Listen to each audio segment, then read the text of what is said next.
Hello, my dear students. Now, today I am going to discuss the second lecture of our kinematics.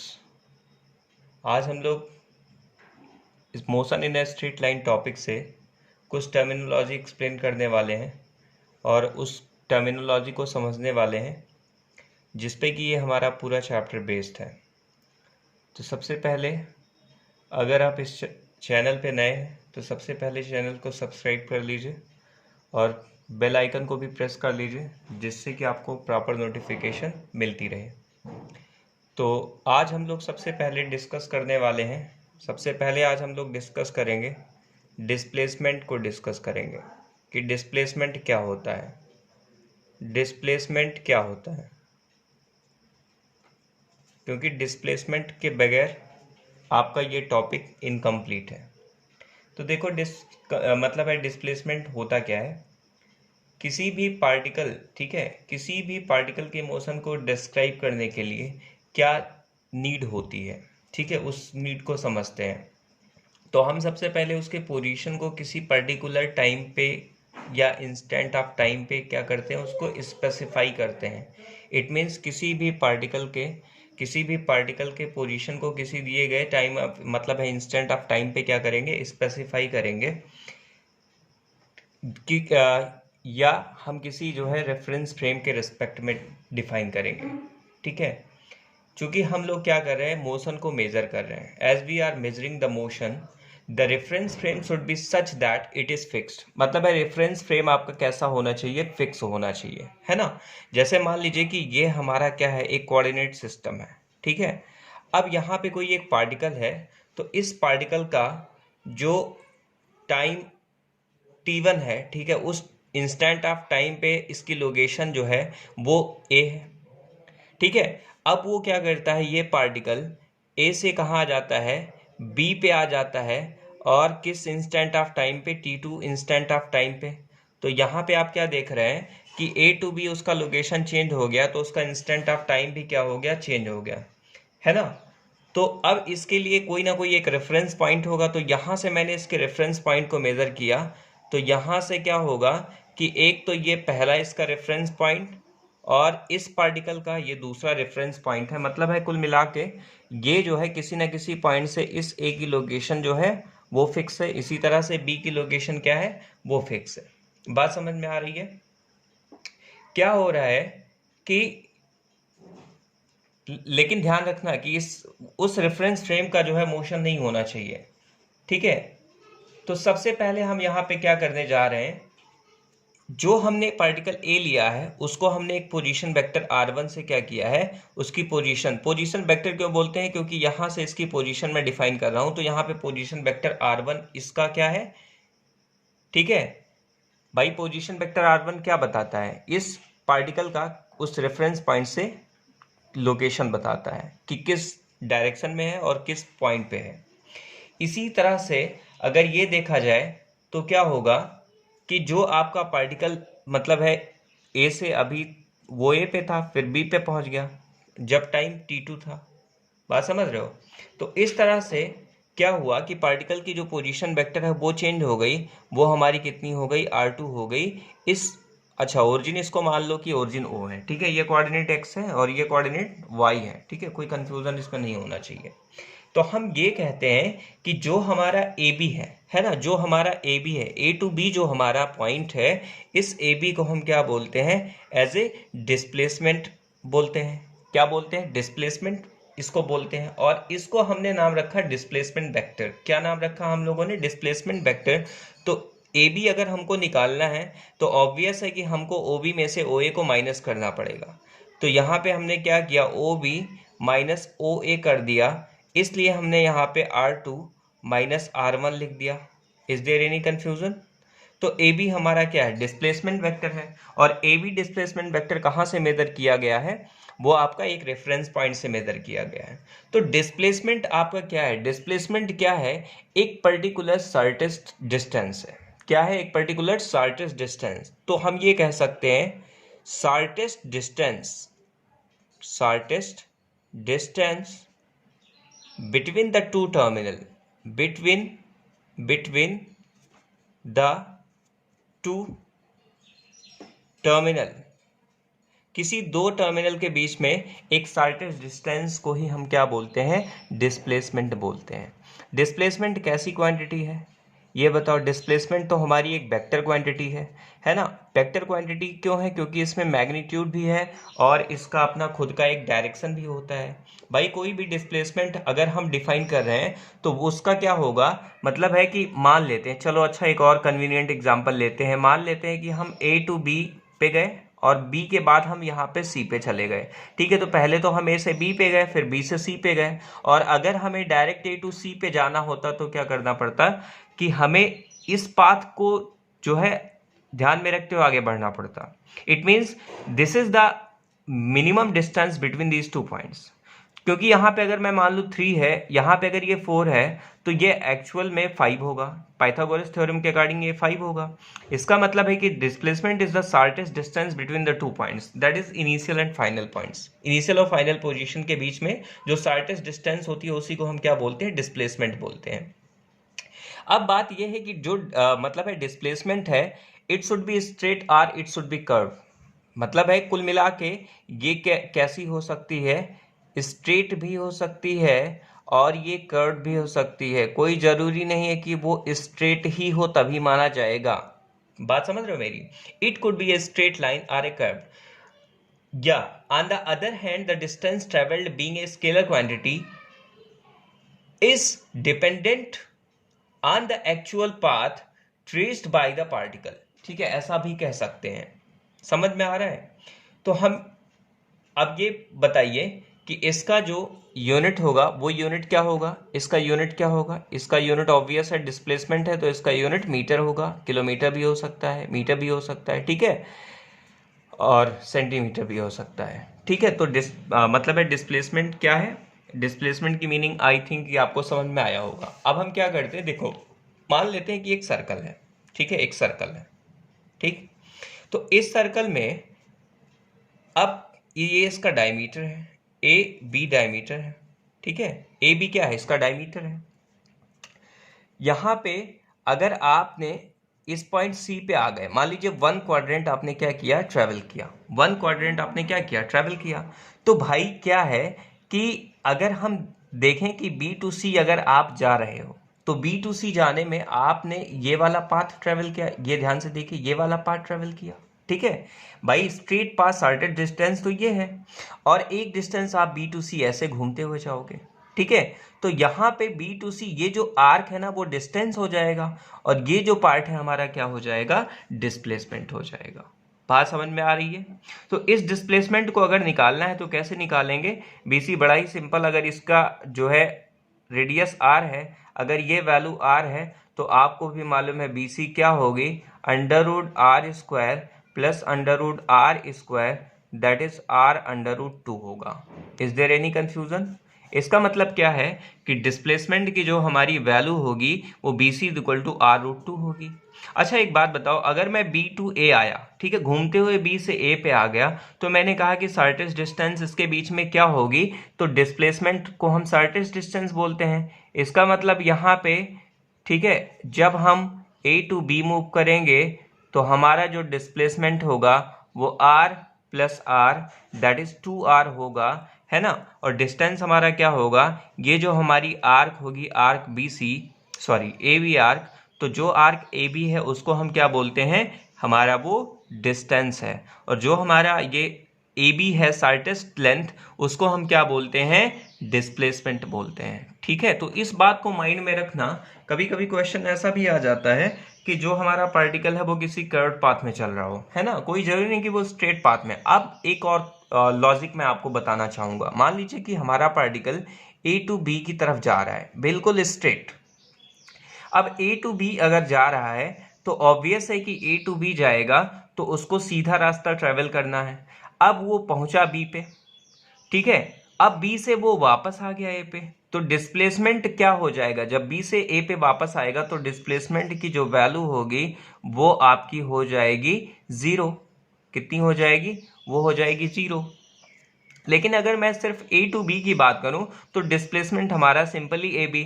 अच्छा इस case में जो हमारा distance होता है ना, वो डिस्टेंस हमारा क्या होगा, वो डिस्टेंस हमारा ए बी ही कहलाएगा। क्या कहलाएगा, ए बी ही कहलाएगा।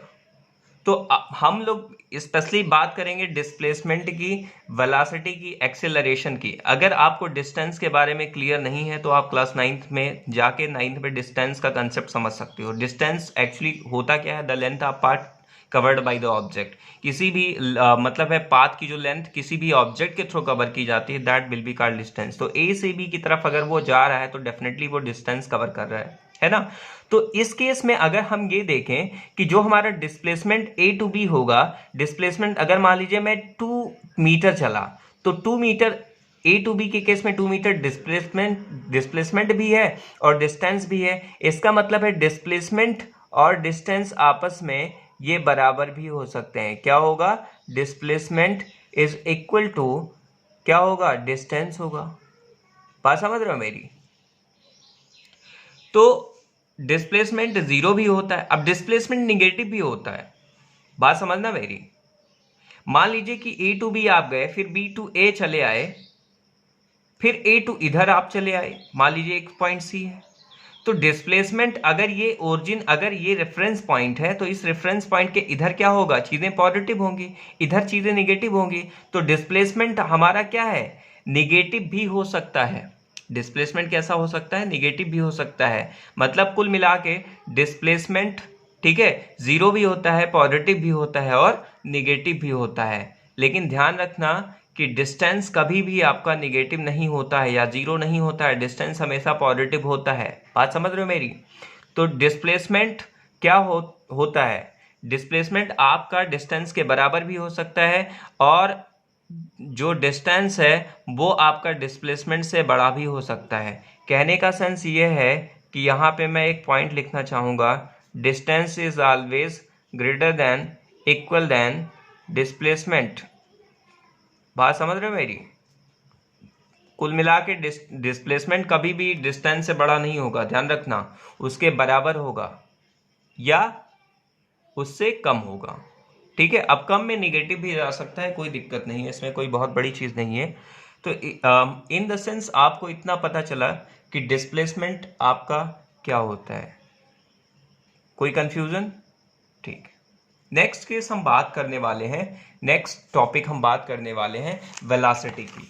तो अब देखिए, सबसे पहले हम क्या करेंगे, डिफाइन करेंगे कि वेलोसिटी हमारी क्या होती है। ये भी बहुत ही इंपॉर्टेंट पैरामीटर है, क्योंकि बगैर वेलोसिटी के आपको क्या होगा कि जो है आगे चल के जो भी टॉपिक्स आप कवर करने वाले हैं उसमें भी प्रॉब्लम आएगी।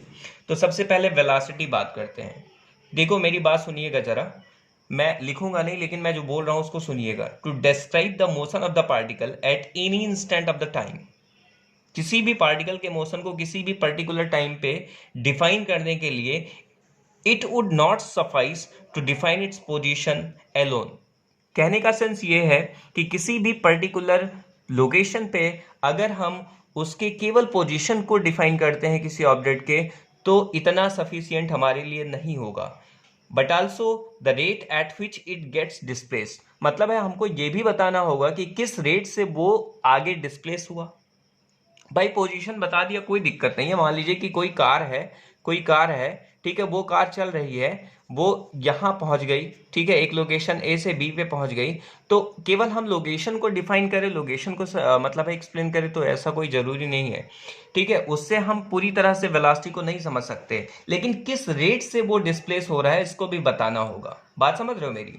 For instance a bullock cart will generally takes a longer time to get displaced from A to B than a car. मतलब है भाई बुलक कार्ट जो होता है, भाई कार जैसे आसानी ए टू बी पहुंच गया, लेकिन जो बुलक कार्ट होता है जैसे बैलगाड़ी होता है, वो ए टू बी पहुंचने में बहुत टाइम लगा देगा। बात समझ रहे हो मेरी। तो इस तरह से हम ये कह सकते हैं कि we define this change in displacement with respect to the time as a velocity. तो ये जो रेट ऑफ डिस्प्लेसमेंट हम दिखाते हैं, रेट ऑफ डिस्प्लेसमेंट को ही हम, जो चेंज ऑफ डिस्प्लेसमेंट, ठीक है, विद रिस्पेक्ट टू टाइम होता है, उसी को हम वेलोसिटी बोलते हैं। वेलोसिटी क्या है, वेलोसिटी को हम डिफाइन करते हैं रेट ऑफ चेंज, ठीक है, rate of change of displacement. बात मेरी समझना, rate of change of displacement को ही हम क्या बोलते हैं, वेलोसिटी बोलते हैं। अब इस वेलोसिटी को हमने क्या किया, डिफाइन किया। देखो मेरी बात समझिए, velocity of the particle can be defined as the rate of change of displacement, ठीक है, विद टाइम। भाई यहाँ पे rate of change of displacement with time तो लगाना ही पड़ेगा, क्योंकि टाइम के रिस्पेक्ट में ही तो आप क्या कर रहे हो, रेट ऑफ चेंज दिखा रहे हो ना, विद टाइम यहाँ पे लिख सकते हैं आप। फिर इसके बाद क्या है कि चूंकि कोई भी पार्टिकल अगर ए टू बी की तरफ मूव कर रहा है, ठीक है, तो जो एक एवरेज वेलोसिटी जनरेट होती है, जो एक एवरेज वेलोसिटी जनरेट होती है, मतलब है वेलोसिटी जो हमारी एवरेज वेलोसिटी जनरेट होती है वो किससे जनरेट होती है, नेट डिस्प्लेसमेंट से डिवाइडेड बाय नेट टाइम से। किससे, नेट डिस्प्लेसमेंट से डिवाइडेड बाय नेट टाइम से, क्योंकि बगैर इसके चीज़ें वेलोसिटी आपका पॉसिबल नहीं है, वेलोसिटी को आप एक्सप्लेन नहीं कर सकते हो। फिर आगे मैं क्या कह रहा हूँ कि चूंकि हमारा जो फिगर था उसमें मैंने क्या लिखा था, अभी डेल्टा आर लिखा था, ठीक है, डेल्टा आर लिखा था, डिवाइडेड बाय मैंने उसको डेल्टा टी से यहाँ पे क्या किया, डिवाइड। अच्छा चलिए, अच्छा इसको देखिए, यहाँ पे अगर ये इसको मैं क्या लिख रहा हूँ, ए बी को मैं डेल्टा आर से लिख रहा हूँ। डेल्टा आर का मतलब क्या है, R two minus R one ही तो है। तो यहाँ पे उसी चीज़ को मैं लिखने की कोशिश कर रहा हूँ। देखिए मेरी बात समझिएगा, चलिए इसको मैं थोड़ा सा इस तरह कर रहा हूँ। तो delta R by delta T क्या है, वी एवरेज है। तो इसको मैं क्या लिख सकता हूँ, R two minus R one, और यहाँ मैं लिख सकता हूँ T two minus T one, ठीक है। तो ये हमारा वेलोसिटी एवरेज हो गया। क्या हो गया, वेलोसिटी एवरेज हो गया, ठीक है।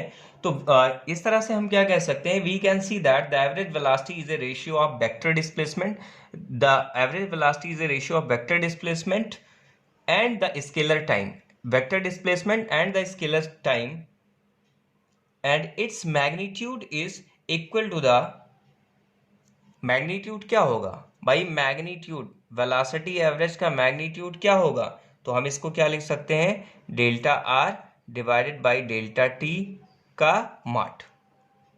क्लियर। चलिए इसको और समझने की कोशिश करते हैं, थोड़ा अच्छे से समझने की कोशिश करते हैं। The average velocity is determined from the initial and final position of the particle. मतलब है average velocity can define by the initial and final position of the particle. भाई A to B पे गया अगर, तो initial और final पे ही तो हमने define किया है। Hence it does not say anything about the velocity of the particle at intermediate points. बात मेरी ध्यान से सुनिएगा, मतलब A to B पे हम क्या कर रहे हैं, एवरेज वेलोसिटी को डिफाइन कर रहे हैं, लेकिन A to B में जितने भी इंटरमीडिएट पॉइंट्स पड़ेंगे उन पॉइंट्स के बारे में यहाँ पे पार्टिकल्स का जो है एग्जैक्ट कोई डेफिनेशन यहाँ पे पॉसिबल नहीं है। Hence it does not say anything about the velocity of the particle at intermediate position, मतलब है इंटरमीडिएट पोजीशन में वेलोसिटी को हम डिफाइन नहीं कर सकते हैं। If the average velocity measured between any 2 points along the path remains the same in magnitude and direction, then the particle is said to be move with constant velocity. भाई ए to B में अगर यहाँ same रहे, यहाँ same रहे, यहाँ same रहे, rate of change same रहे हर जगह, तो हम उसे बोलते हैं एवरेज वेलोसिटी है। जैसे मान लीजिए कि कोई कार जो है 50 किलोमीटर पर आवर की स्पीड से लगातार जो है ईस्ट टू वेस्ट जा रही है, तो ऑब्वियस है कि उसका मतलब है कि अगर यहाँ बीच में कई सारे पॉइंट, ठीक है, एक्स वाई जेड कोई भी पॉइंट पड़ता है, यहाँ पे एक्स पड़ा, वाई पड़ा, जेड पड़ा, हर जगह 50-50-50 है, तो इस तरह से क्या है, वेलोसिटी कांस्टेंट है। तो यहाँ पे एक पॉइंट नोट किया जाना चाहिए, it should be noted that as a velocity is a vector quantity, so constant velocity can be maintained only when both magnitude and direction are constant. ध्यान से सुनिएगा मेरी बात, it should be noted that as a velocity is a vector quantity, constant velocity can be maintained only when both the magnitude and direction are constant. अगर दोनों चीजें constant है, मतलब उसका मैग्नीट्यूड भी क्या है, कांस्टेंट है, मैग्नीट्यूड भी क्या है, कांस्टेंट है, और अगर उसका डायरेक्शन भी कांस्टेंट है, ये दोनों चीजें अगर कांस्टेंट हैं तभी हम डिफाइन कर सकते हैं, तभी हम उसको बता सकते हैं। अदरवाइज हम, ठीक है, ये नहीं कह सकते। This is possible then only when the motion is along a straight line, और ऐसा तभी पॉसिबल है जब हमारा मोशन कैसा हो, स्ट्रेट लाइन मोशन हो। अदरवाइज स्ट्रेट लाइन मोशन नहीं होगा तो क्या होगा, हमको बहुत प्रॉब्लम होगी, और हम एक्चुअली जो डिफाइन करना चाहते हैं उस चीज़ को हम डिफाइन नहीं कर पाएंगे। कहने का सेंस ये है कि वेलोसिटी यहाँ पे कांस्टेंट तभी हो सकती है जब हमारा मैग्नीट्यूड और डायरेक्शन दोनों कांस्टेंट हो। अगर इसमें से कोई भी एक वैलिड अगर नहीं हो रहा है तो हमारा जो है वेलोसिटी एवरेज वेलोसिटी नहीं कहलाएगा। बात समझ रहे हो मेरी? इसलिए हमको क्या करना पड़ता है, अब बात कर रहे हैं कि चूंकि मतलब है कि अगर कोई ऐसा पाथ जहां हमारी वेलोसिटी लगातार चेंज हो रही, देखो कार है, कभी कभी मार्केट में चलाते हैं, कभी स्पीड उसकी 50 होती, कभी 40, कभी 30 होती है, तो इस तरह से क्या होगा कि उसमें लगातार वेरिएशंस आते हैं, इसलिए हम उसको वेरिएबल वेलोसिटी बोल सकते हैं। क्या बोल सकते हैं? वेरिएबल वेलोसिटी बोल सकते हैं। तो वेरिएबल जो वेलोसिटी है आपकी, वेरिएबल वेलोसिटी होने के कारण हम एक टर्म डिफाइन करेंगे जिस टर्म को हम क्या बोलते हैं?